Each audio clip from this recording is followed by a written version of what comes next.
Civil सेवा में ancient history के क्वेश्चंस बहुत ही इंपॉर्टेंट होते हैं। ये 2 से 3 प्रश्न आते हैं। हमारी क्लासेस पर कंटिन्यू है। अगर आप पिछले क्लासेस की बात करें तो हमने उसमें महाजनपदों का उदय इसके बारे में पढ़ाया है। आप जाकर के प्लेलिस्ट में विजिट करें, वहाँ पे आप देख सकते हैं। इसके बाद हमने आपको बताया हरिवंश वंश और नंद वंश के बारे में, उसके बारे में भी मैंने आपको समझाया है। बहुत अच्छे से समझाया है कि किस प्रकार उनका विस्तार होता है, मगध का उत्कर्ष कैसे होता है।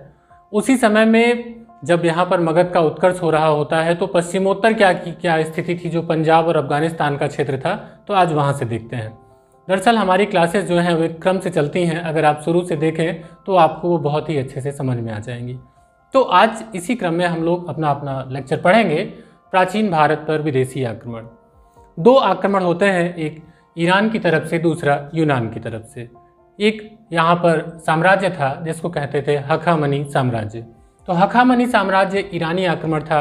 देखिए तो 6ठी शताब्दी ईसा पूर्व में यहाँ पर साइरस द्वितीय एक शासक होते हैं जो हखामनी साम्राज्य की स्थापना करते हैं। बहुत ही महत्वाकांक्षी शासक होते हैं। ये पश्चिमोत्तर प्रांत में जो हमारे सीमावर्ती प्रांत हैं वहाँ पर आक्रमण करते हैं। हालांकि इनका विस्तार जो है बहुत अधिक नहीं होता है। अगर प्लिनी के लेखों की बात करें तो उनसे ये पता चलता है कि एक कपिसा नामक नगर था, वहाँ पर साइरस द्वितीय का अधिकार होता है। तो इसके बाद क्या होता है कि इनके पुत्र आते हैं, उनका बहुत अधिक विस्तार नहीं होता है। लेकिन इन्हीं के क्रम में एक पारसीक शासक आते हैं, दारा प्रथम। तो इसका नाम डेरियस प्रथम भी मिलता है। दारा प्रथम का शासनकाल इम्पॉर्टेंट है और हमारे एग्जाम के लिए भी बहुत इंपॉर्टेंट है। कारण क्या है, यहाँ से शुरुआत होती है ईरानी आक्रमण के भारत पर प्रभावों की। इतिहास पर एक नया मोड़ आता है क्योंकि इन्हीं के समय से समुद्री मार्गों का जो खोज होता है भारत में, उनसे भी प्रेरित होते हैं पश्चिमी एशियाई, मध्य एशियाई आक्रमणकारी। दरअसल दारा प्रथम के सेनापति थे, इनका नाम था स्काइलैक्स। क्या नाम था, बहुत इंपॉर्टेंट नहीं है कि आप उसको याद करें, तो मैं लिखना नहीं उचित समझता। स्काइलैक्स इनके सेनापति थे जिन्होंने अरब और मकरान तटों की खोज करी। कहाँ से? सिंधु नदी से होते हुए अरब सागर में पहुंचकर। तो अगर आप मैप पे देखें तो मैप का जो हिस्सा है यहाँ से, जब ये आपका, तो यहाँ से जब सिंधु नदी के जरिए वो अरब सागर पहुँच जाता है तो उसको अरब और मकरान तटों की खोज वो करते हैं। तो इससे वो प्रेरित होते हैं कि समुद्री मार्ग के जरिए भी व्यापार किया जा सकता है। इसका आक्रमण होता है तो 522 ईसा पूर्व से 486 ईसा पूर्व तक इनका शासनकाल होता है। ये आते हैं तो कुछ ऐतिहासिक स्रोत हैं, जैसे हेरोडोटस के इतिहास से पता चलता है कि 516 बीसी के आसपास, देखिए सभी ईसा पूर्व में है, काफ़ी पुराना इनका काल है। तो 516 बीसी में ये गांधार पर कब्जा कर लेते हैं। और ये भी पता चलता है कि गांधार और कंबोज पर इनका अधिकार था। अगर हेरोडोटस के इतिहास की बात करें तो उनसे ये पता चलता है कि इनका जो ईरानी साम्राज्य था उसका जो 20वां प्रांत था वो भारत में ही था। तो यानी कि गांधार और कंबोज के क्षेत्र थे। तो एक तरीके से देखें तो भारत पर प्रथम सफलतापूर्वक आक्रमण करने वाला जो आक्रमणकारी था वो कौन था? दारा प्रथम।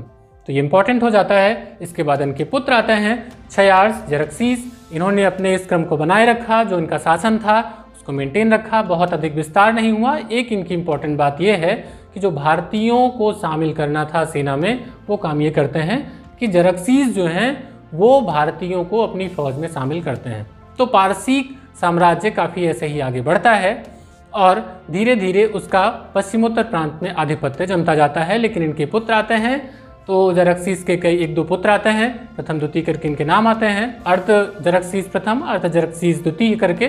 तो उनका बहुत अधिक विस्तार नहीं देखने को मिलता है। बाद में इन्हीं के उत्तराधिकारी बात देखेंगे तो दारा तृतीय आते हैं। दरअसल यहीं से पारसिक साम्राज्य का विनाश भारत में होने लगता है और यूनानियों के द्वारा इनको पराजित किया जाता है। दारा तृतीय को पराजित करते हैं यूनानी आक्रमणकारी सिकंदर। तो इनसे क्वेश्चन पूछा जाता है कि दारा तृतीय को सिकंदर पराजित करते हैं, उस युद्ध का नाम क्या था? तो उस युद्ध का नाम था अर्बेला का युद्ध। क्या लिखेंगे? अर्बेला का युद्ध। अर्बेला का युद्ध में सिकंदर ने इनको दारा तृतीय को पराजित किया। ये 331 ईसा पूर्व में। तो इतना अगर आपको डिटेल नहीं भी पता है तो कोई खास नहीं, आप अर्बेला का युद्ध याद रखें। कहीं कहीं पर इनका नाम गोगा बेला भी मिलता है, तो कंफ्यूज ना हो। अगर ऑप्शन में गोगा बेला आ रहा है तो भी यही अर्बेला या गोगाबेला, क्योंकि ऐतिहासिक स्रोत बहुत स्पष्ट नहीं है तो इसलिए कहीं ना कहीं उनमें विभिन्नताएं हैं, विभिन्न मत हैं, तो इसलिए ये दोनों नाम मिलते हैं पुस्तकों में। तो यहीं पर हम देखें तो ईरानी आक्रमण का एक क्रम रिवाइज कर लेते हैं। साइरस द्वितीय स्थापना करते हैं 6ठी शताब्दी ईसा पूर्व में, लगभग 558 के आसपास ये इनका आक्रमण होता है। आते हैं कपिसा नगर तक आते हैं, उसके बाद बहुत ज़्यादा डिटेल में नहीं इनका है कुछ।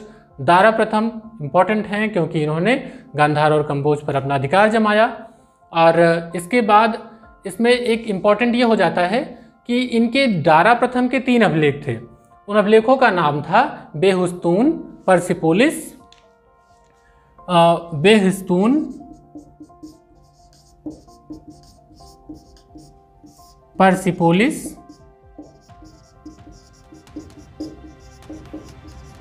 और नक्शे रुस्तम।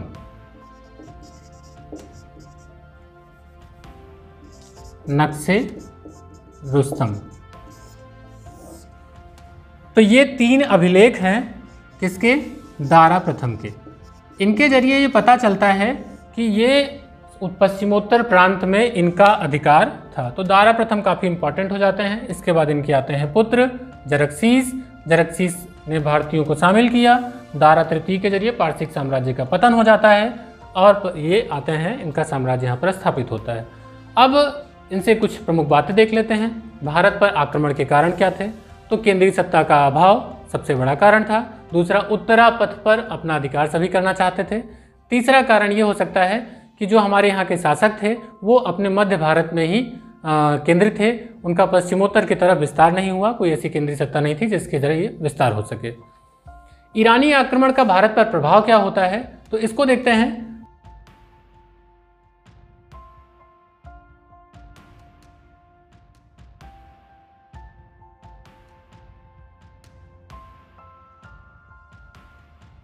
बेसिकली जो ईरानी आक्रमण का भारत पर प्रभाव पड़ता है उसमें सबसे पहला था कि समुद्री मार्गों की खोज से व्यापारिक उन्नति।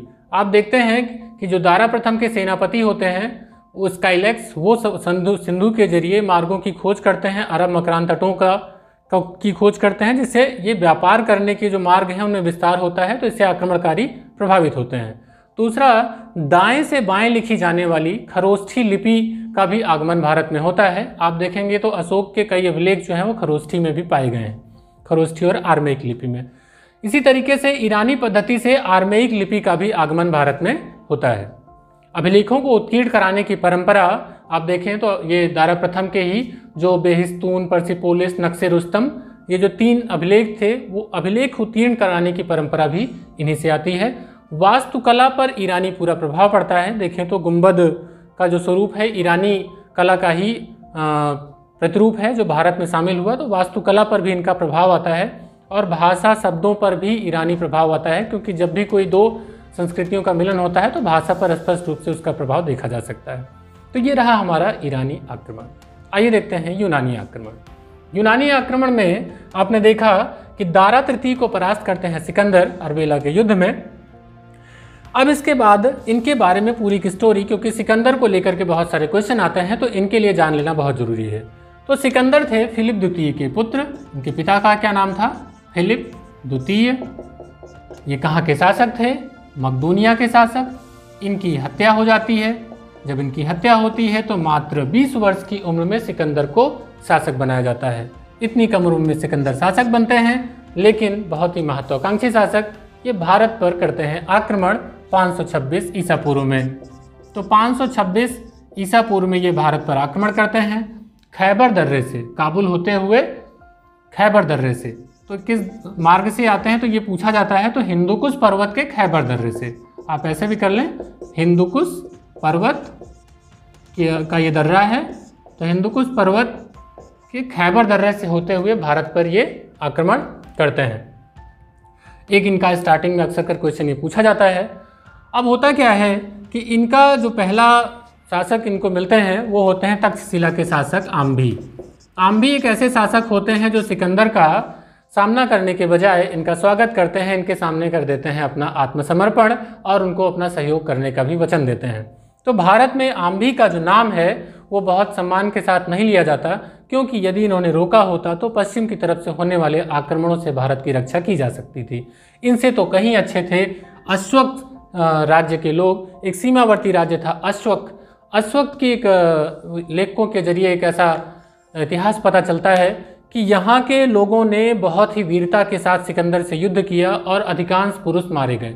जब वो सारे पुरुषों की यहाँ पर हत्या हो जाती है तो वहाँ की महिलाएं अपने हथियार उठा लेती हैं और सिकंदर की सेना से युद्ध करती हैं।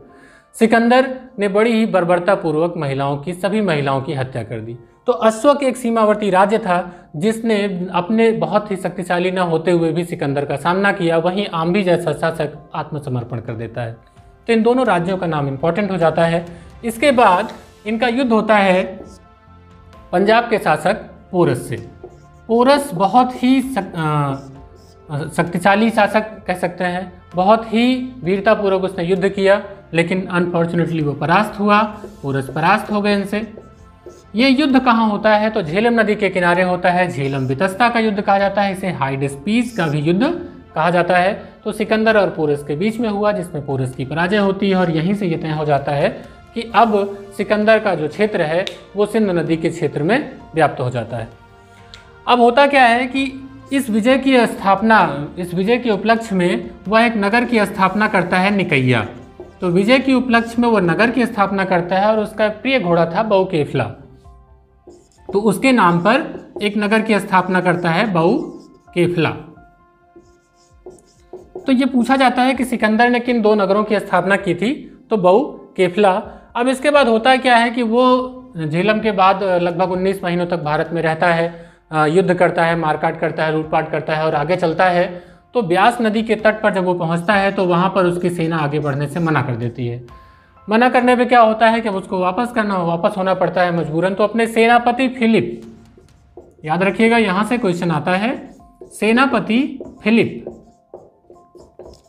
को वह अपना शासन का, साम्राज्य का जो सत्ता थी उसे वो सौंपता है। उसको सौंप करके वह वापस लौट जाता है। तो देखें तो 325 ईसा पूर्व में वह वापस लौट जाता है भारत से।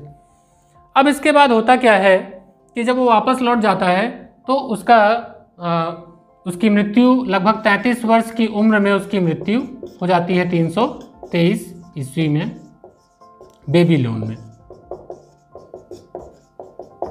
तो इतनी कम उम्र में ही उसकी मृत्यु हो जाती है। यहाँ से कुछ इंपॉर्टेंट बातें आ जाती हैं, जैसे कि भारत पर कब आक्रमण होता है, तक्षशिला में कौन से शासक मिलते हैं, किस साम्राज्य में उतना उधर मारकाट करता है, उसके बाद हाइडेस्पीस का युद्ध किसके किसके बीच होता है जिसे झेलम वितस्ता का युद्ध कहते हैं, किन नगरों की स्थापना करता है, वो किस नदी के तट से वापस लौटता है, कब वापस लौटता है, उसके किसको अपनी सत्ता सौंपता है और कब उसकी मृत्यु होती है, कहाँ पर। तो ऐसे क्वेश्चंस आपसे छोटे छोटे पूछे जा सकते हैं। ये रहा सिकंदर का एक शॉर्ट नोट। आइए देखते हैं कि भारत जो सिकंदर की सफलता थी उसके क्या कारण थे, शॉर्ट में देख लेते हैं। तो पहला तो सिकंदर बहादुर था, इसमें कोई दो राय नहीं। उसकी सेना ने बहुत बहादुरी के साथ युद्ध किया और उसने विजय प्राप्त करी। दूसरा ये था कि जो हमारे यहाँ के शासक थे, आम्भी जैसे शासक, उनका भी उन्हें सहयोग मिला, जिसकी वजह से भी वो विजयी रहे। तीसरा ये था कि भारत में केंद्रीय सत्ता का अभाव था जो सिकंदर जैसे महान शासक का सामना कर सके।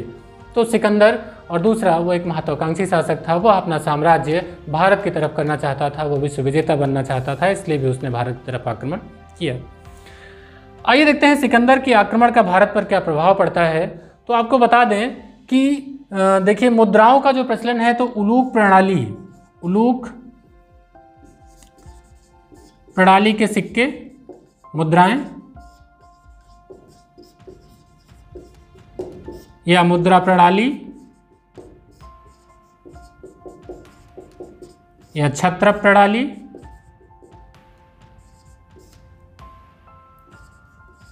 ये जो भारत में आती है वो यूनानियों के जरिए ही आती है। इसके अलावा एक आती है गांधार शैली, गांधार कला। गांधार कला भी यूनान से ही भारत में प्रवेश करती है। तो देखें, और दूसरा भारत और यूनान के बीच में प्रत्यक्ष संपर्क स्थापित होता है, भाषा संस्कृतियों का मिलन होता है, ऐसी बहुत सारी बातें आती हैं। व्यापार भी बाद में इसको लेकर के शुरू होते हैं। इनके साथ ही नियार्कस, आनेसेकिटस, अरिस्टोबुलस, इनके साथ जो लेखक आते हैं उनकी भी जो घटनाएं हैं, जो लेख हैं, वो हमें बहुत विश्वसनीय प्रमाण उपलब्ध कराती हैं। तो दोस्तों हमारा ये एक बहुत इंपॉर्टेंट लेक्चर रहा, छोटा सा लेक्चर है लेकिन एक क्वेश्चन जरूर आता है। अभी इसके बाद हम लोग आगे पढ़ेंगे बौद्ध और जैन धर्म के बारे में, बहुत ही अच्छे से शॉर्ट में पढ़ेंगे। उम्मीद करता हूँ कि आपको ये लेक्चर पसंद आया होगा। आगे पढ़ते रहिए, एंजॉय करिए। अगर पसंद आया है तो वीडियो को लाइक करिए, चैनल को सब्सक्राइब करिए। आपके एग्जाम्स आपके पास हैं, मन लगा के पढ़ाई करिए, सफलता जरूर मिलेगी। Good bye.